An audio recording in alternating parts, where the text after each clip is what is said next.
Superior Healthcare Group Troubleshooting Presentation for E-Prescribing System Errors. The Superior Care Health Group recently installed a new system for electronically sending patient prescriptions to pharmacies. This new system was working well until recently. Now, periodically, there are errors that are being displayed. And when this occurs, the prescribing doctor has to call the prescription into the pharmacy, which takes much more time. The new office manager, Braden Thomas, is responsible for maintaining the overall integrity of the system. So Braden has found an error log file, and these errors are kind of confusing and perplexing. He's tried to change some of the configuration settings, but then the problems start getting worse. And he realizes he doesn't know enough about the troubleshooting process to correct the issues. Even worse, he's not sure who to contact to solve the problem other than the sales associates, and the group's doctors are getting frustrated with his ability to manage the system. The first step is the system malfunctions and symptoms need to be identified. Here we have an issue where the e-prescribing system has stopped functioning as expected. Now, there are several steps to take to identify if this is an existing issue that was just never noticed before or a new issue that has just popped up. Possible scenarios could be new providers not trained on the system, or upgrades or patches were made to the software that introduced bugs in the configuration.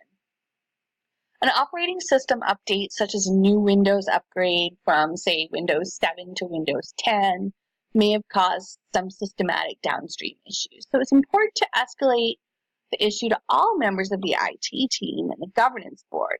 The problem is impacting patients' ability to get necessary medications. In this case, we have identified 3 errors: a script error number 3407, incorrect PVD format; P-processing error number 3212, Schedule 1 not allowed; P-process error 3245, not in formulary. These errors could be generated from the health provider system or on a feedback file from the prescription vendor. The first place to research is the technical specifications document to identify the fields in the file. This document is generally given to groups after they've installed software to enable them to identify fields on the file and also to understand what errors mean and how to translate those.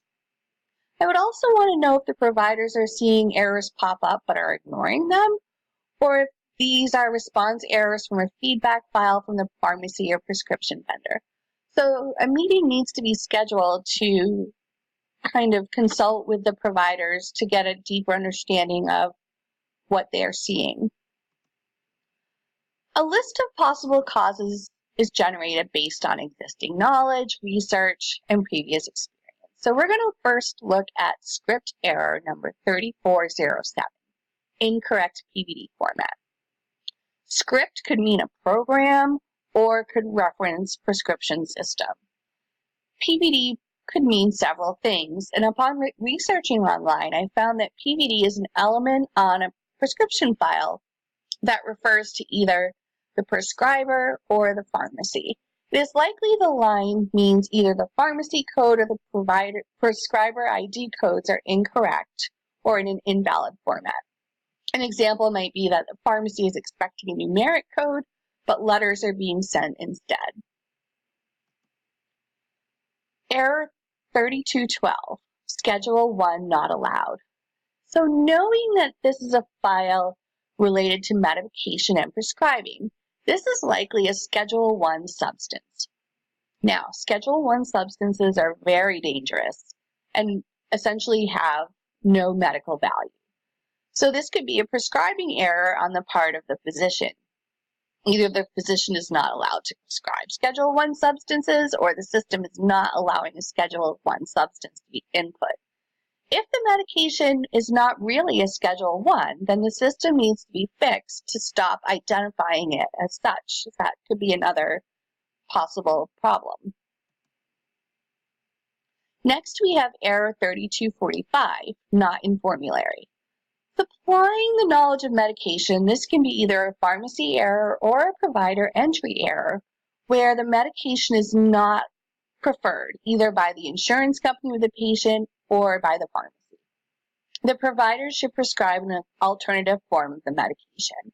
A provider needs prior authorization from the insurance company to enable the patient to be reimbursed if it is decided to proceed with the prescribing of a non-formulary medication. Additional data is collected, and based on a process of elimination, the causes of the problem are determined. So here, based on tech specs, conversations with providers, and the software vendor, we can determine that these errors should be generated in a more readable format when the provider submits the prescription. The first error appears to be configuration related, and that would be fixed with a developer on a release cycle. The P-process schedule errors appear to be provider generated. The system needs to be updated to trigger an error message when the provider tries to prescribe a Schedule I substance, so they understand why it is not going through. The formulary error needs to be coded to generate a message, so the provider understands why the formulary medication is not getting through to the pharmacy. So we have a solution for the script error, and the office manager will work with the software developed to create a fix or patch that corrects the PVD code so it is being sent in the correct format. The specific pharmacy or provider ID code should be tested to confirm the error is resolved. It is a good practice to regression test other PVD codes for other providers or pharmacies to ensure that there are no new issues introduced with this fix. For the Schedule I error, a message will be created in the software system that triggers a pop-up message so the provider is clear why there's an issue.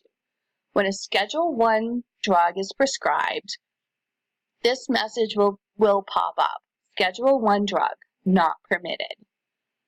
The test plan should include multiple Schedule I drugs as well as Schedule II, III, and IV to regression test and ensure no new errors are introduced. For the formulary error, a message will be created in the software system that triggers a pop-up so the provider is clear why there is an issue. Medication not on formulary. Prescribe alternative or obtain prior authorization from pharmacy.